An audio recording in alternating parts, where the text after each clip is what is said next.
Bismillahirrahmanirrahim. Assalamualaikum warahmatullahi wabarakatuh. Hai teman-teman dan dosen pengampu Hukum Perdagangan Internasional. Nama saya Reisha Amalia Murfi. Hari ini saya akan mengambil topik atau isu yang berhubungan dengan hukum perdagangan internasional, yaitu e-commerce. Nah, e-commerce sendiri itu adalah kepanjangan dari electronic commerce. Adalah suatu istilah yang digunakan untuk menggambarkan segala aktivitas bisnis yang dilakukan secara elektronik melalui internet. Ini mencakup pembelian dan penjualan produk dan layanan, pertukaran data elektronik, serta transfer secara elektronik. Perdagangan internasional merujuk pada perdagangan barang dan jasa antara negara yang berbeda. Kaitan antara e-commerce dan perdagangan internasional ini sangatlah erat, di mana e-commerce telah memungkinkan perluasan perdagangan internasional dengan cara-cara berikut. Yang pertama itu ada pasar global e-commerce yang menghilangkan batas geografis, dan perdagangan perusahaan dan individu dapat menjual produk dan layanan mereka ke pelanggan ke seluruh dunia tanpa memiliki kehadiran fisik di setiap negara. Nah, yang kedua itu adalah ekspor dan impor e-commerce, di mana ini memudahkan perusahaan untuk mengimpor dan mengekspor barang secara online, di mana penjual dapat mencari mitra bisnis mereka di luar negeri, menjalin kemitraan dan melakukan transaksi perdagangan melalui platform e-commerce. Nah, yang ketiga itu adalah pembayaran internasional, di mana e-commerce memfasilitasi transaksi internasional dengan menyediakan berbagai opsi pembayaran yang dapat diakses oleh pelanggan di seluruh dunia. Yang keempat ada logistik global, di mana e-commerce sendiri telah mengubah cara logistik beroperasi, di mana perusahaan logistik dapat menawarkan solusi pengiriman internasional yang efisien dan dapat dipercaya. Nah, ini memungkinkan pengirim barang dari satu negara ke negara lain dengan cepat dengan biaya juga yang lebih murah. Hal ini mempercepat arus barang dalam perdagangan internasional. Yang kelima ada penjualan produk e-commerce, di mana ini memungkinkan perusahaan untuk mengadaptasi dan menyesuaikan produk mereka sesuai dengan kebutuhan pasar internasional. Dengan memanfaatkan data dan analisis konsumen, perusahaan dapat mengidentifikasi preferensi dan tren di pasar global untuk memodifikasi produk mereka secara tepat. Nah, dengan semakin lajunya penggunaan e-commerce suatu negara, tentu itu akan memiliki faktor penghambat dan pendukung dari jalannya e-commerce. Khususnya saya akan mengambil di sini isunya dari negara Indonesia sebagai berikut. Di mana tujuan e-commerce sendiri dibentuk yaitu untuk mempermudah konsumen atau masyarakat dalam berbelanja dapat memilih produk atau jasa tanpa harus mencari secara langsung. Yang dimana hal ini waktu yang dipakai itu lebih efisien, dimana tanpa harus bertatapan mata kita sudah bisa mendapatkan barang tersebut. E-commerce dari segi pemerintah yaitu pemerintah itu memiliki peran penting, di mana ada 6 strategi yang mendorong praktik bisnis digital ini. Terdorong diantaranya membangun pengetahuan tentang e-commerce, difusi pengetahuan, subsidi, mobilisasi, mendorong inovasi, dan menetapkan standarisasi tertentu. Kondisi e-commerce yang berada di Indonesia sudah cukup berkembang secara besar, dan hal ini dapat memberikan partisipasi yang besar dari segi ekonomi. Contohnya di saat Indonesia terkena wabah COVID-19 yang tahun lalu, menurut riset Kredivo dan kata Data Insight Center (KIC) tercatat bahwa sekitar 48% konsumen e-commerce yang berada di usia 26 sampai 35 tahun sudah melakukan belanja online sejak tahun 2021. Jika dibandingkan dengan tahun 2020, hanya ada 19%. Karena masyarakat yang berbelanja online tentu terus meningkat, dan pemerintah juga cepat membuat kebijakan agar dapat melindungi atau menjaga masyarakat Indonesia dan menyadari pentingnya akses internet dan pertumbuhan e-commerce. Oleh sebab itu, Indonesia membentuk berbagai macam inisiatif pemerintah dalam mengembangkan e-commerce. Nah, pemerintah Indonesia sendiri telah mengeluarkan berbagai program-program e-commerce yang tujuannya untuk meningkatkan akses ke seluruh negeri. Salah satunya itu adalah adanya program Palaparing, dan yang kedua itu adalah pemerintah Indonesia membuat regulasi tentang keamanan konsumen dalam bertransaksi jual beli e-commerce yang tertera pada Undang-Undang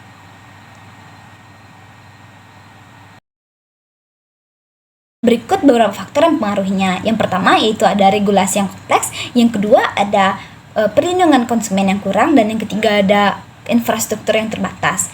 Yang keempat ada persaingan yang tidak sehat, dan yang kelima ada itu korupsi.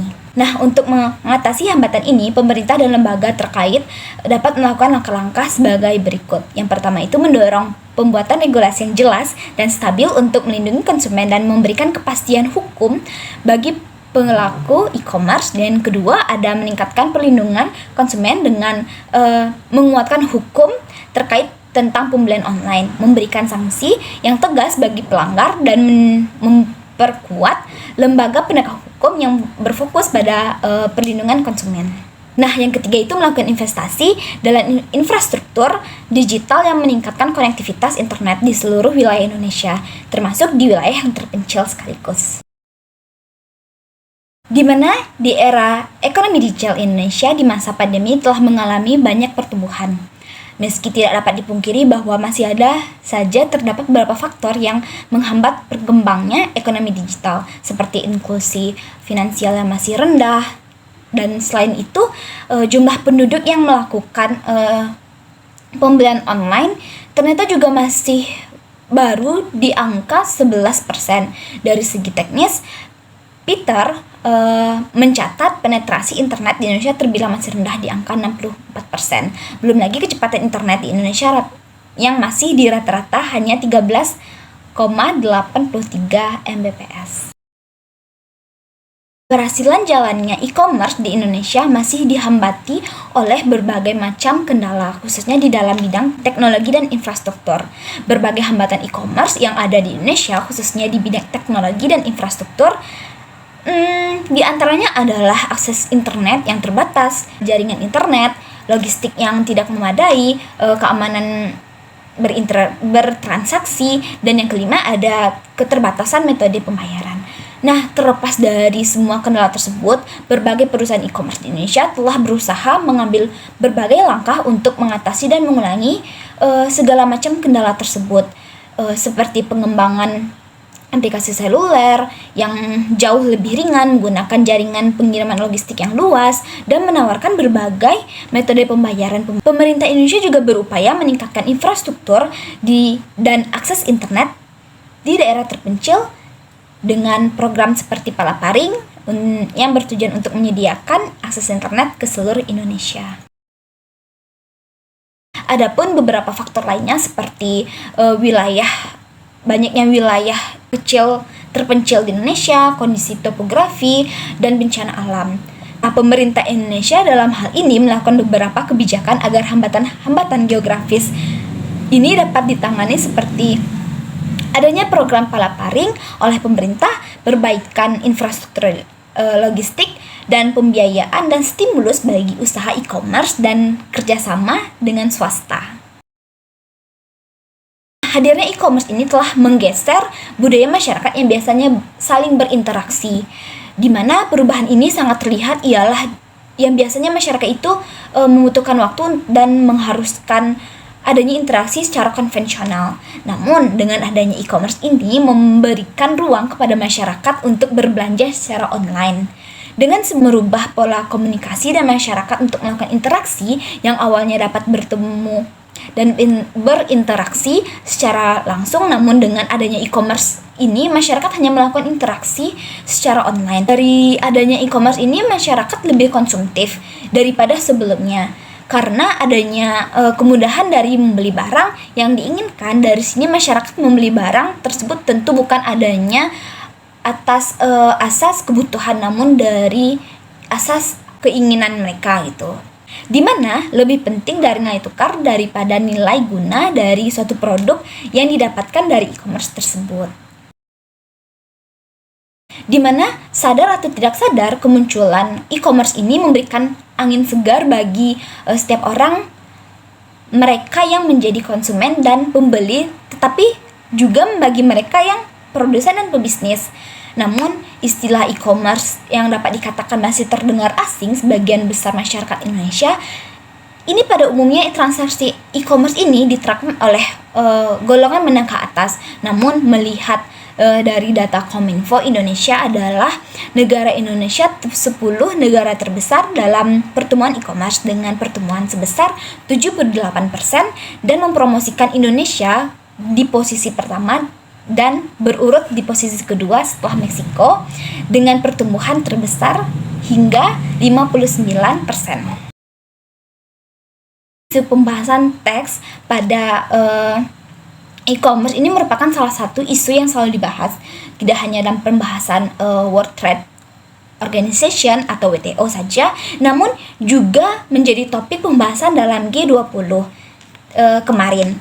Selain itu, kebijakan dari organisasi luar seperti salah satunya itu WTO juga berpengaruh nih terhadap perkembangan e-commerce di Indonesia, seperti yang Menteri Perdagangan Enggar Tiasto Lukita katakan bahwa mereka tak ingin aturan main yang diterbitkan oleh pemerintah justru berbeda dengan kebijakan tataran dunia, terlebih karena sifat dinamis dan global dari e-commerce itu sendiri. Kita masuk nih, bagaimana sih legal frameworknya e-commerce ini di Indonesia? Di sini saya sudah merangkumnya, di mana Indonesia kegiatan e-commerce itu telah diatur di beberapa peraturan dan undang-undang yang relevan.